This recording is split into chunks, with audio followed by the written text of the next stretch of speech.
a group of Tennessee drag queens are condemning plans to make their shows illegal, and saying that drag is to lift ourselves up. Tennessee has proposed an anti-drag piece of legislation that is very similar to the Texas legislation that would make it a Class E felony.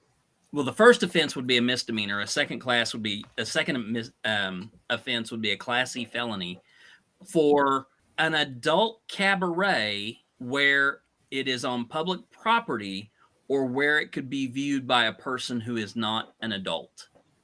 So anything that a drag performer would do in a venue where there is someone who could be under the age of adulthood, or it is on public property, that immediately classifies that act as adult cabaret. Now, what we're talking about here is if there is a public reading of, let's say, if you give a mouse a cookie by a drag queen, then that immediately becomes an adult cabaret. The ludicrous nature of this is that it doesn't leave any clarification for the acts. Cabaret is based upon the acts and the style of dress. But I have seen cabarets of fully dressed individuals who take those clothes off. That is not what drag is. Drag performers are not strippers.